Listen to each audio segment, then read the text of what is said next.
Hey everybody, welcome to the Babylon Bee Interview Show. Kyle. Ethan. We are the hosts of the Babylon Bee Interview Show. And today we're talking to Michael Sweet of Stryper. I can taste that name on my tongue. He is not the owner of a candy company, but rather the front man for Stryper. Stryper, spelled with a Y. Spelled with a Y. Spelled with a Y. The yellow and black attack guy. The quintessential Christian metal band, right? I mean, pretty much the only Christian metal band. They're the only, they're all... I mean, not really. All imitators. There's a lot. But they're all wannabes. if you think Christian metal, you think Stryper. OG Christian metal. OG. Yeah. Yeah. And if you aren't familiar with Stryper, you're youngin', or you just never... You got into metal later on, or just... Stryper's legit. They're legitimately a killer metal band.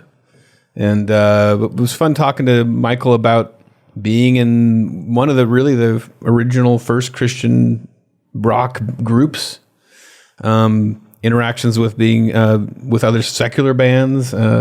He got to be the lead singer of Boston for a while, right? Yeah. So he's lived a crazy life. Yeah. It was a fun chat. So the year was 2003.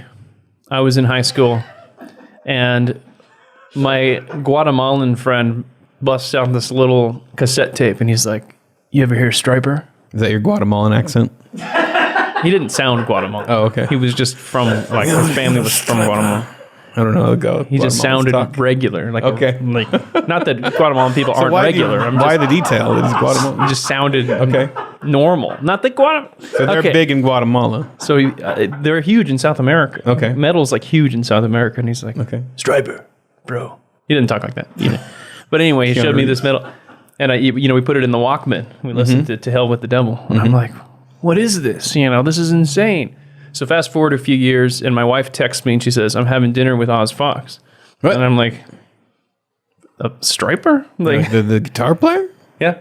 And so her father... I'm leaving you. Her father went to church with Oz Fox, and they played guitar together and stuff. Oh, okay. And so I was like, and so she got me the new record, the Reborn one, where they're all covered in goo and like doing that.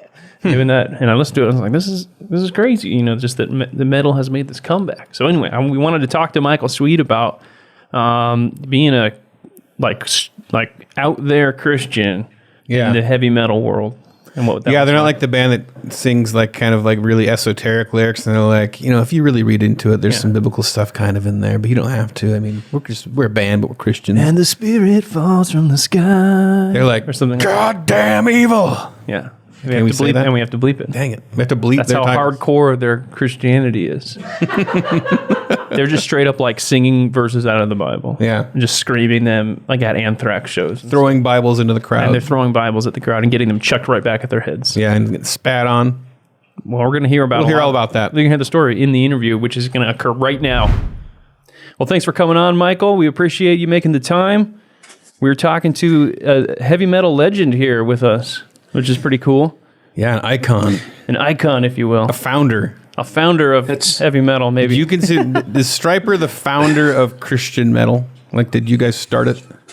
You know what? When people ask me that question, I don't like to be the one to answer. Yeah, you can't say that. Yeah, because it just feels awkward. But I'll tell you this: we were around in '83. We broke in '84. Started making noise on the scene in '84. And before that, you had Petra, you had Res Band, in terms of bands that had broken, in that market, if you want to say it like that. There weren't very many. There weren't very many quote unquote Christian rock bands. And we came on the scene, and we were definitely very different than Petra and Res Band. And then after Stryper came on the scene, a lot of bands followed suit, bands like Barren Cross and White Cross and, Blood Good. Oh my gosh, eventually Guardian, and the list goes on and on. A lot of bands after the fact, but so maybe we were the first to do that style at that level. Maybe we were. I don't know. Yeah. Well, but we were the first. We were the first to use the yellow and black colors, as I see that you guys use as well.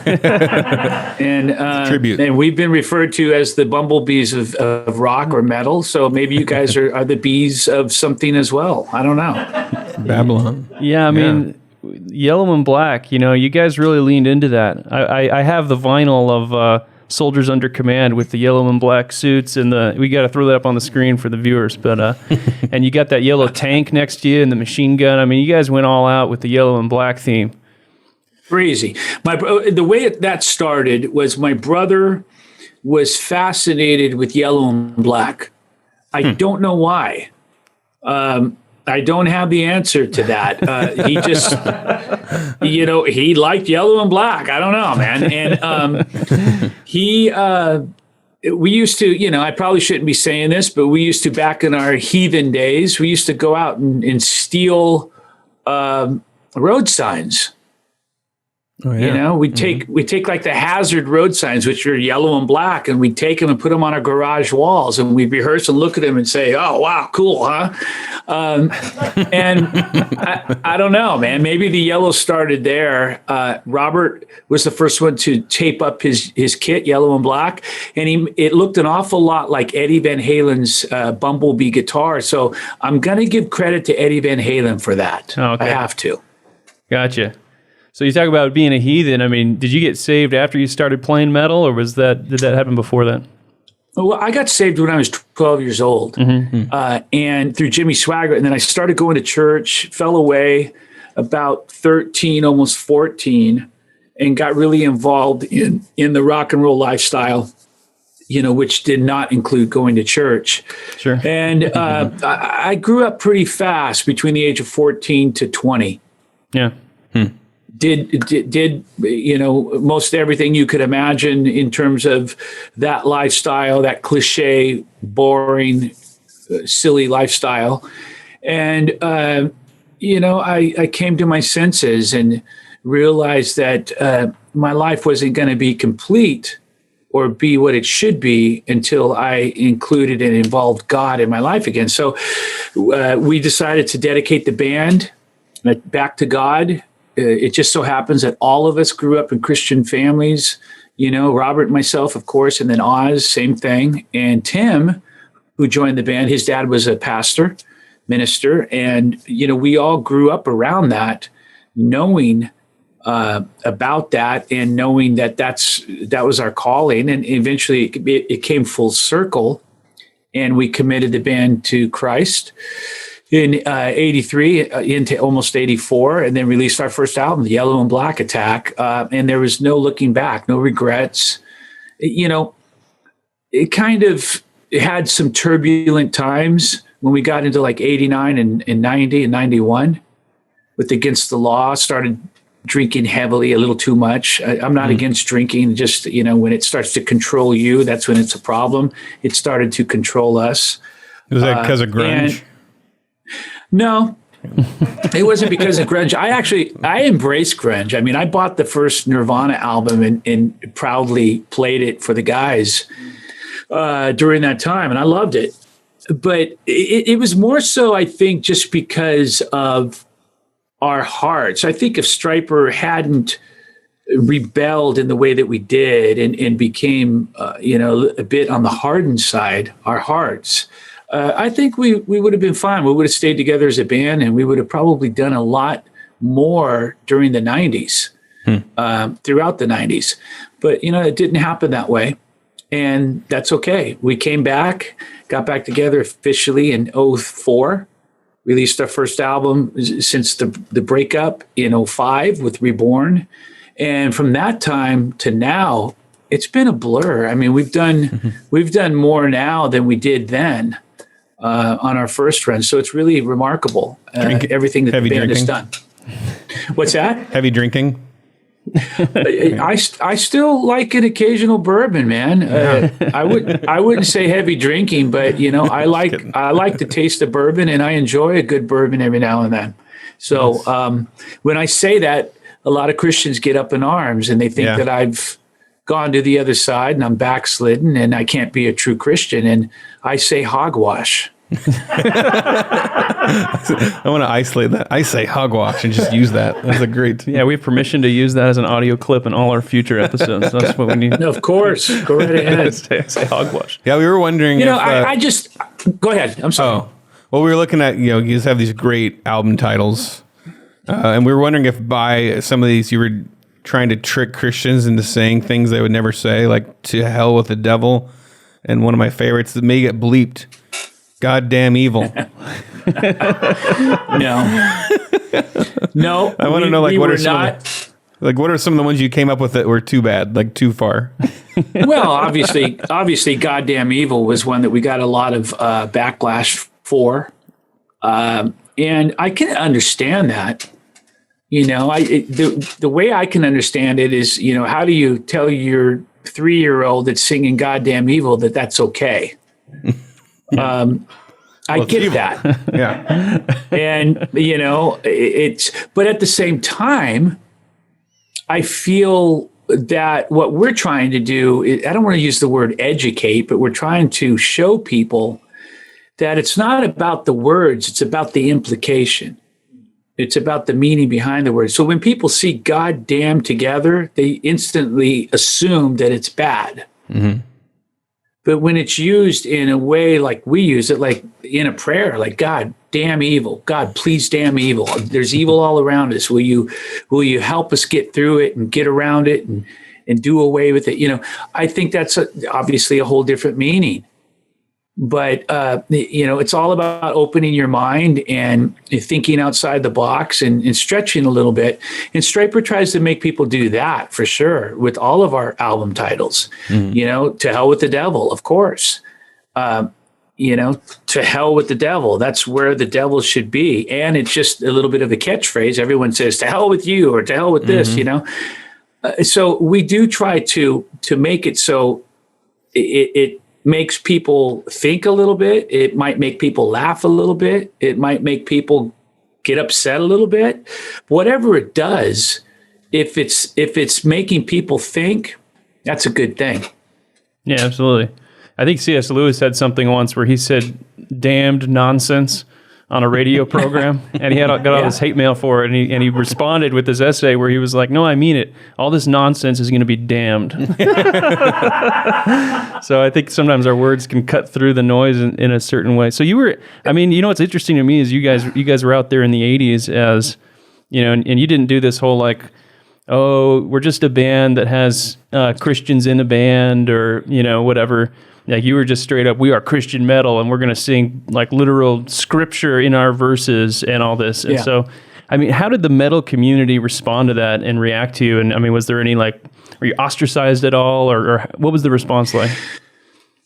Yeah. We always have been and we always will be. Because Stryper, we march to our what's the old cliche saying? We march to our own drum or whatever it is. We do our own thing. We don't play by any rules. We're not part of any group. We don't try to be. We don't try to be a part of the metal community on the mainstream side or the Christian community on the Christian side or any little club because they all have their little clubs. Sure. Mm-hmm. And if you're not part of it, you're not cool. Yeah. Stryper's not a part of those clubs, so we're not cool in their eyes. Mm-hmm. But yet at the same time, you can't argue with history and the stats and the numbers and what Stryper, for whatever reason, has been able to accomplish. Right. I think what are you going to say to that? So a bunch of nerds, broke a bunch of, stats and numbers and accomplishments. So, whatever it is, I don't know, but it doesn't matter to us. It doesn't stop us from doing what we do. And, it hasn't detoured us at all. We've we've put out a lot of music, you know, with Stryper, solo, other projects. We've toured a lot. We've done a lot of things and reached a lot of people. And you know what? That's an incredible accomplishment and quite a legacy. And we have nothing to be ashamed of. And we're so thrilled that we were able to do that. If our time ended right now on Earth, wow. Yeah. What a ride. What a ride that it's been for this band. Right. Yeah, I had not. I was less familiar with your music because Kyle's way more the fanboy. Hardcore fan. I forgot to put my shirt on. My Stryper shirt on today. But. Well, I'm glad you're a fanboy. We've got a lot of them out there. And, you know, I think a lot of people have reservations about us. And I always find that difficult to understand because at the end of the day, it comes down to the song. Have you heard one of our songs? Mm-hmm. Yeah. You know, for anyone that's not a fan, it's like sometimes no.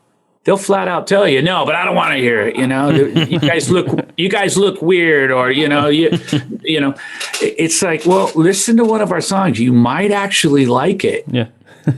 I was watching. There's this great YouTube video. You may have seen it. Rageaholic does this. He's a metalhead, totally secular, full of swear words, but it's this great tribute to Stryper. He does this full hour and a half rundown of you guys' career and talks about why you guys are just as metal as any other metal band. And it was a great, I highly recommend it. But yeah, like me not really knowing much about Stryper until I dove in. I don't know if how many people realize how successful you guys really were. I mean, you guys have a platinum album? Is that right? We do. Yeah. We do. We have gold and platinum albums. I'm looking at them all on the wall right here. I see maybe 1, 2, 3, 4, 5, 6, 7, 8, 9, 10, 11, 12, 13, 14, 15, like 16. Wow.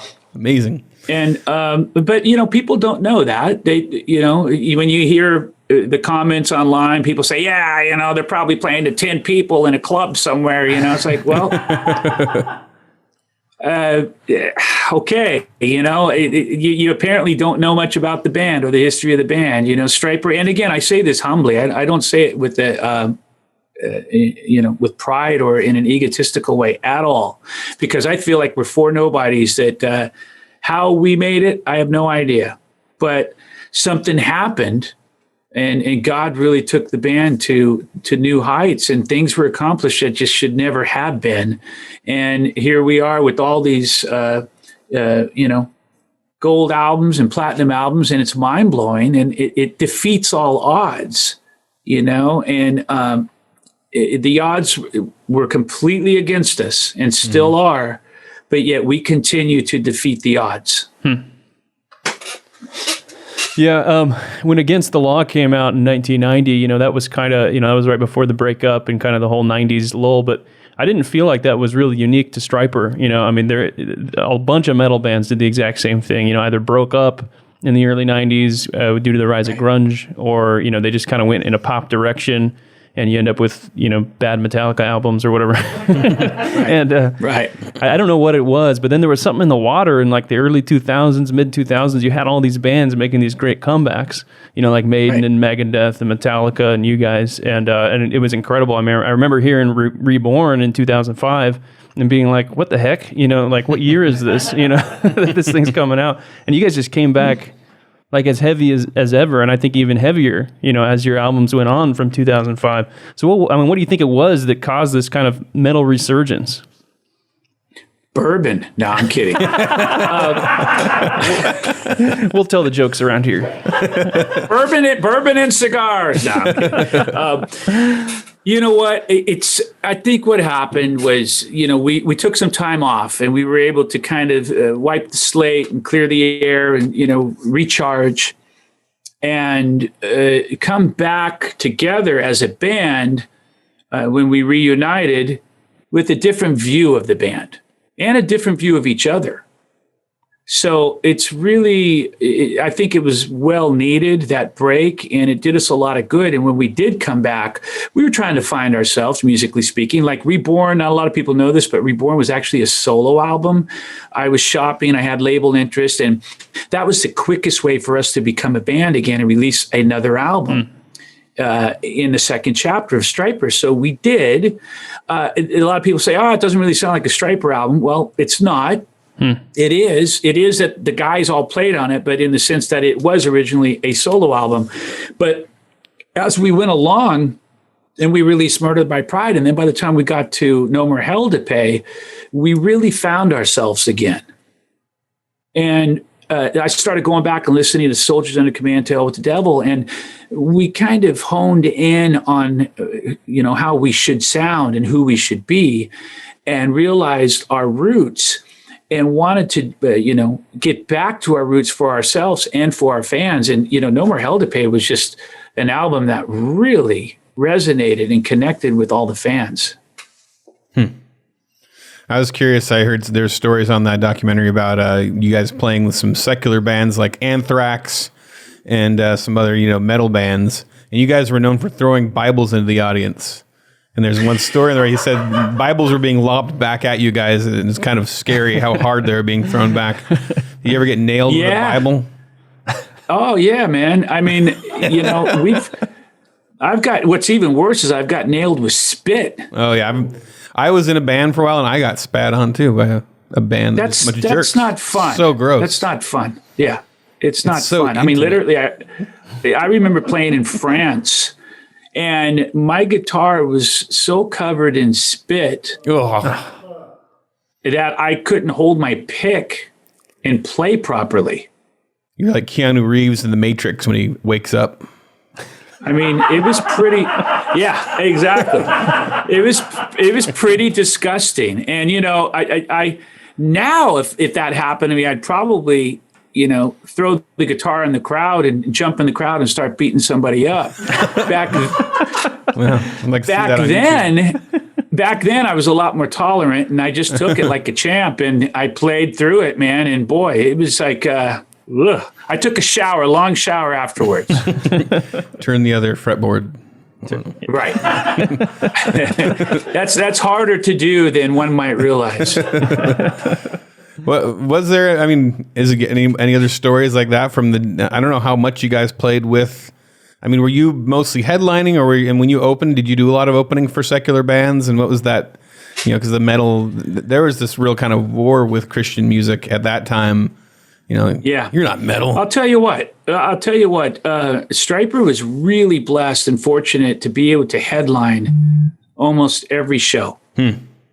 So right out of the gate, we were headliners, and people. That was something else people couldn't understand is they'd come and see us and say, "Oh yeah, man, who are you opening for?" And I'd say, "Well, we're headlining." What?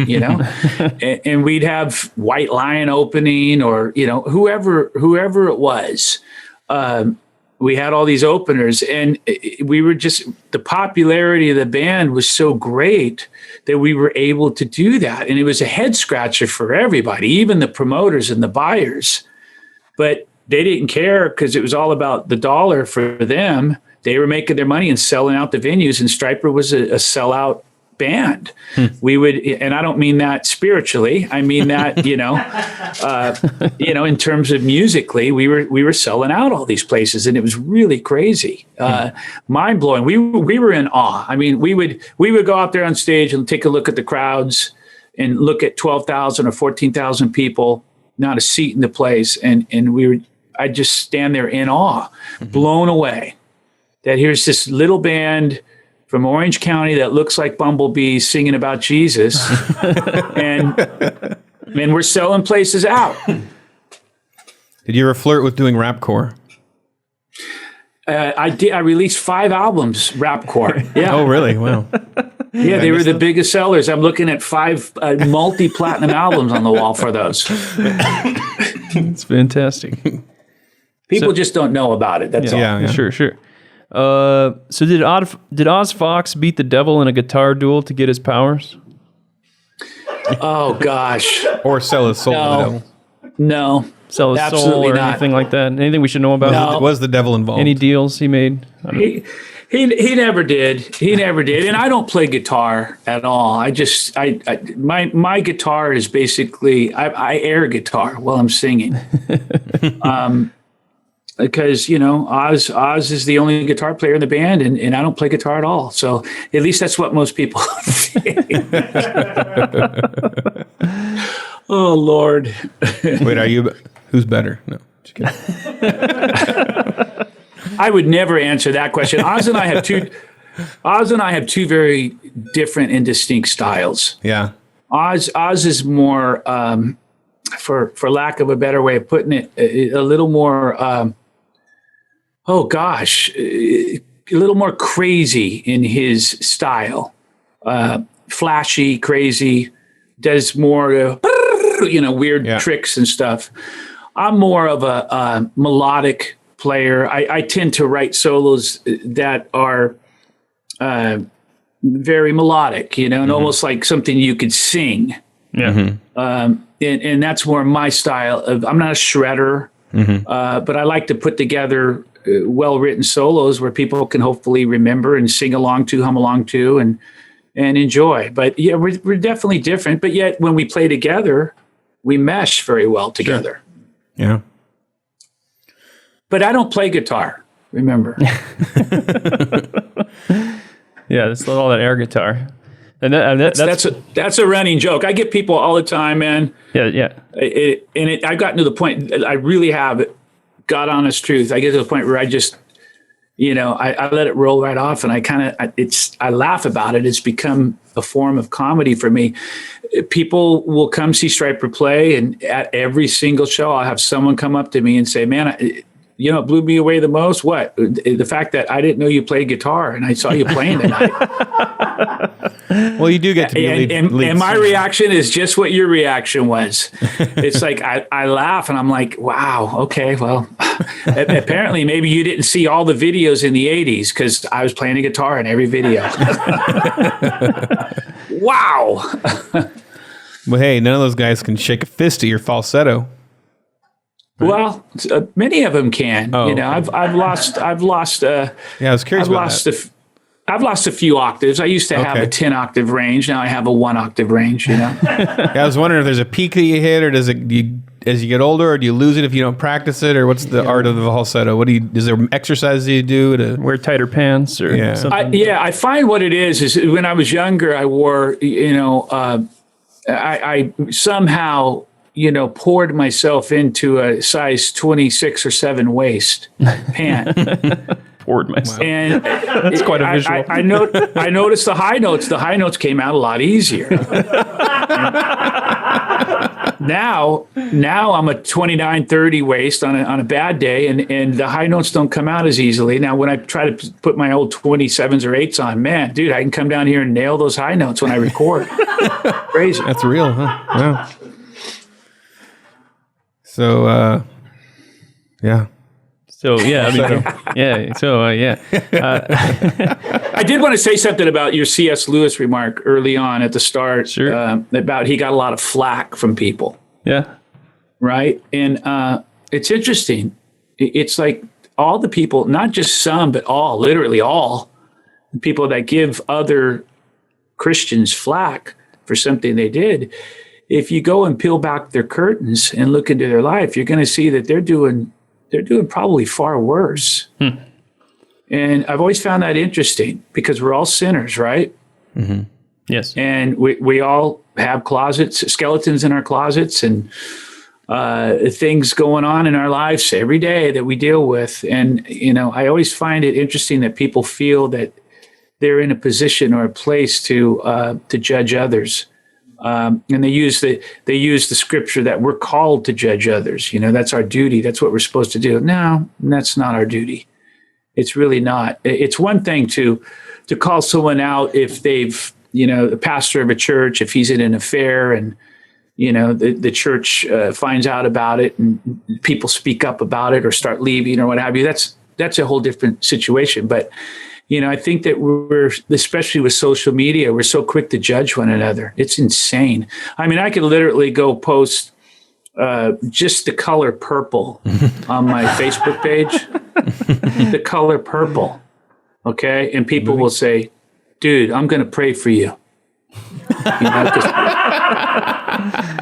Purple's evil, brother. I mean, and this is funny stuff, but it's legitimate stuff. This is what we see and face every day in real life, and it's mind-boggling. But it just tells me that we're an imperfect world, mankind is imperfect and will never be perfect until we get to heaven, and that's the way it is. Yeah.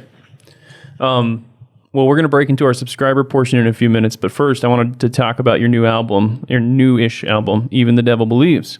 So this came out like during the pandemic, September 2020.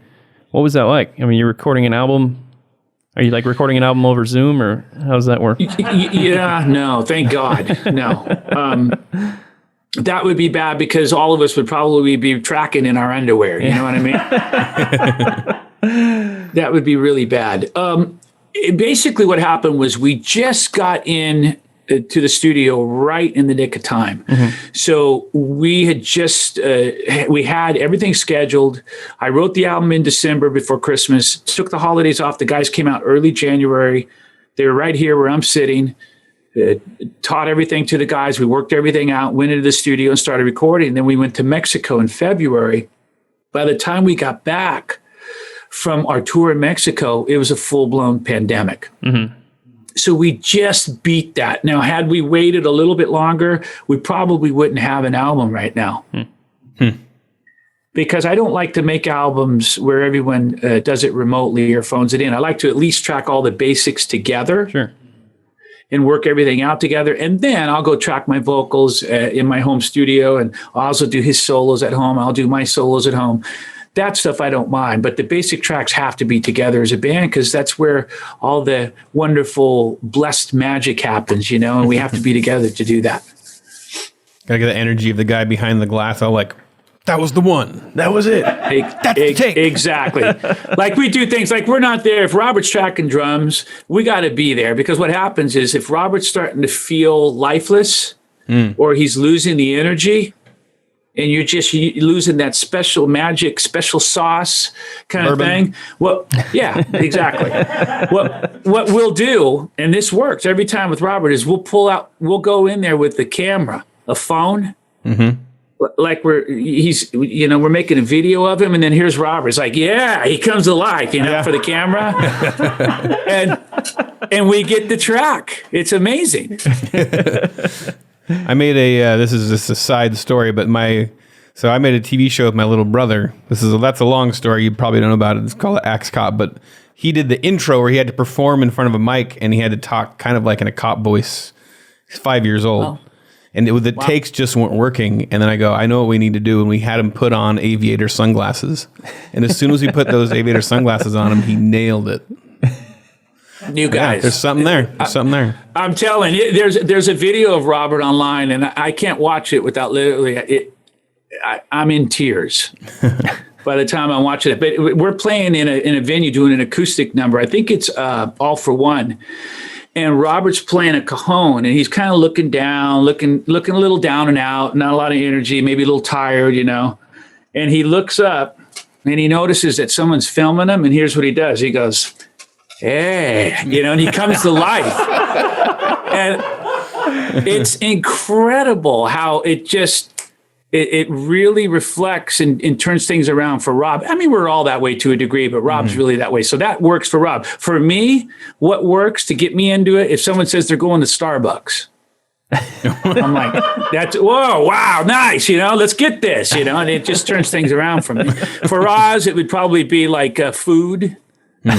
That works for me. Any kind of food, Hey, Oz, you want some food? Yeah, let's get this. Perry would probably be a cigar. Sounds like a fun group of guys to hang out with. We need to. You got to get them live in studio sometime. Yeah, come on down. I'm telling you guys, if you come in the studio and get this, you're going to turn to me at the end and say you were dead on the money. Yeah. All right, well, we're going to break into our subscriber portion. Everyone check out the new album, Even the Devil Believes. It's on all the music stuff or wherever kids listen to their music nowadays. These days, yeah. And during the subscriber portion, Michael Sweet's going to give us all the dirty laundry of all the other metal bands. He'll train us in falsetto singing, too. And train us how to sing falsetto or something. I'll try, man. I'll do my best. Right. Oh, gosh. Coming up next for Babylon Bee subscribers. Babylon Bee. Yeah, I can do that. Yeah, I like it. So did they actually pour goo all over you guys for the cover of Reborn, or whose idea was Was that? that when you got spat on? Or was that just spit? That was. We'd pull up with it, and the back ramp would fall down, drop down, and then we would walk out of the back of it, and on top of it was a 50 caliber machine gun. Wondering what they'll say next? The rest of this podcast is in our super exclusive premium subscriber lounge. Go to babylonb.com/plans for full-length ad-free podcasts. Kyle and Ethan would like to thank Seth Dillon for paying the bills, Adam Ford for creating their job, the other writers for tirelessly pitching headlines, the subscribers, and you, the listener. Until next time, this is Dave DeAndrea, the voice of the Babylon Bee.